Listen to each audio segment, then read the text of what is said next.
চারদিকে যখন এত সমালোচনার ঝড়, সেটিকে উড়িয়ে দিতে নেদারল্যান্ডস ম্যাচকেই বেছে নিলেন সাকিব। গতকাল ব্যাট হাতে দুর্দান্ত ছিলেন তিনি। ৪৬ বলে অপরাজিত ৬৪ রানের ইনিংস খেলে বাংলাদেশের জয়ের ভিত গড়েছেন। বল হাতে উইকেট না পেলেও বাংলাদেশের জয় হয়েছেন ম্যাচ সেরা।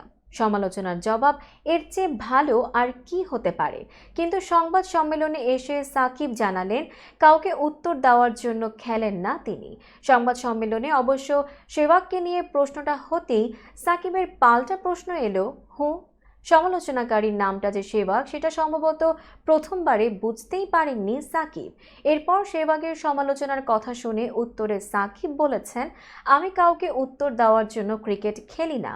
আমার মনে হয় ক্রিকেট খেলায় ব্যাটসম্যানদের কাজ ব্যাটিং করা, রান করা, বোলারদের কাজ উইকেট নেওয়া, ফিল্ডারদের কাজ ভালো ফিল্ডিং করা, ক্যাচ নেওয়া। এখানে আসলে কাউকে উত্তর দেওয়ার কিছু নেই। সাকিবের মতে, ভালো পারফর্ম না করলে সমালোচনা হবেই, সেটাকে খারাপভাবে দেখেন না বাংলাদেশি অলরাউন্ডার। একজন খেলোয়াড়ের কাজ দলের হয়ে অবদান রাখা, সেটা যখন রাখতে পারে না তখন স্বাভাবিকভাবেই কথা হবে, এবং আমি মনে করি সেটা খুব খারাপ কিছুও নয়।